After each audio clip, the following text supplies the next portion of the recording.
Welcome to the section on missing data imputation. First, let's define what imputation is.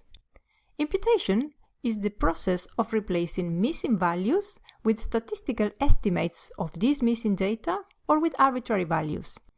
The goal of any imputation technique is to produce a complete dataset that we can use to train machine learning models or obtain their predictions. In this section, we will cover the standard methods for imputation. These are the most common and widely used methods. Hence, if you're short of time or you're new to imputation, this section is the one for you.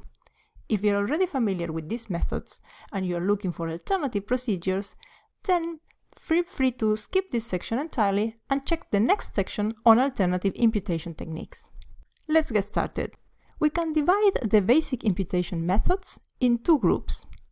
Those that use a statistical value derived from the variable distribution, and those that replace missing values with arbitrary values that are determined by the user.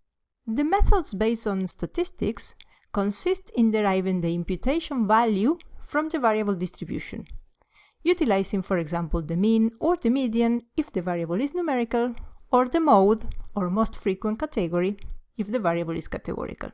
Statistical methods will in essence blend the missing data with the majority of the values of the variable.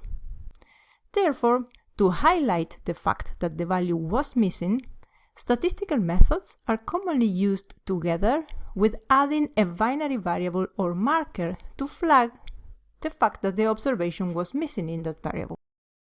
Imputation with an arbitrary value, as the name indicates, consists in replacing missing data with an arbitrary number for numerical variables or an arbitrary string for categorical variables, which are determined, of course, by the user.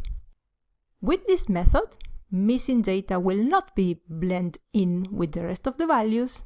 They will be, on the contrary, easy to identify, because we normally choose arbitrary values that are different from those that are common for the variable distribution.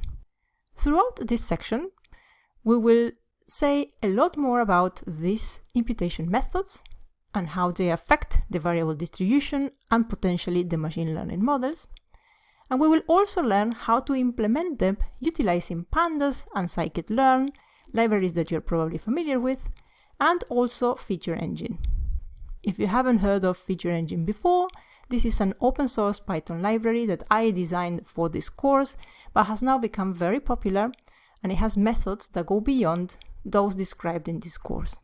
So there will be three main objectives for this section. The first one is to understand how these multiple imputation techniques work. What are we doing when we employ them to fill missing data? The second is to understand the impact of these imputation methods on the variable distributions, their relationship to other variables, and potentially their effect on the performance of machine learning models. And the third objective is to learn how to implement these techniques utilizing Pandas, Scikit-learn, and Feature Engine. There are a series of Jupyter notebooks that showcase the effect of the variables on the variable distribution and relationship to other variables, and then show you how to implement the methods in Pandas, Scikit-learn, and Feature Engine. So I will point you to these notebooks as we go throughout the videos. So without further delay, let's get started.